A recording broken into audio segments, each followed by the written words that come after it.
Rather, it challenges us to evolve and mature. Now that's what I'm talking about. Afterlife is a hauntingly beautiful exploration of memory, but also filmmaking. When parsing out which memory they want to choose, many of the souls fixate on how they remember feeling more than the factual details of the event. A breeze on your face, the smell of a bouquet. Filmmaking is a visual medium meant to make you feel something, elicit an emotional response that stays with you. When someone is recalling a moment, it can sound like a scene out of a movie and vice versa. In a way, recalling a memory is like building a set, and cinema allows for that experience to be experienced by everyone else. Memory is malleable. As mentioned, they're not fixed recordings of past events, but subjective reconstruction. With distance and perspective from his seemingly mundane moments, the old man was able to look back at them fondly and hold to great value. 2018 HBO film The Tale explores this idea in relation to trauma, where our protagonist as an adult realizes the insidious nature of a relationship, I hope you hear the air quotes, she had with an older couple when she was only 13, even remembering herself to look older until she sees pictures of that time. Moments you perceive to be small and or mundane can transform into significant timepieces, heartwarming or poignant.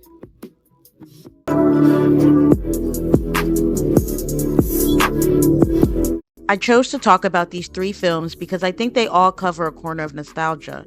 Living in a past you weren't alive for, the obsession with early euphoric stages of love, and near the end of your life, what are the memories that will remain? I like going to concerts, and I will always keep my mouth closed when discourse about people filming too much comes on the timeline. I won't lie, I have my phone out at small moments of my favorite songs. Once I have what I want, I'll put it away, but it's also hard to fault those who want to capture so much. I know everyone likes to shout, live in the moment, but memory is fickle and sadly can fade. Both sides of my grandparents have a house full of pictures, and that's the only way I remember these spaces as a kid. My dad passed away a couple years ago, and my memory of him is sharp. I can recall so many of our conversations word for word, as if they were scenes in movies I'd seen a bunch of times. But as a teenager who was camera shy, I don't have tons of pictures with him. And look, I get it. Social media has created an element of commercialization regarding this. It's seen as something no longer for yourself, but content. However, a picture, a video, can be a tangible representation of a lived feeling. When I say I miss college, I can only pull from my memories, or reminiscing with friends who were right by my side, as it was a time social media was around, but before it became big enough to have any factor in my experience. And I sometimes look back and wish it was a time we captured these moments. But then, if I were a part of the generation to pull out their phone at such a whim, would that time be felt so fondly?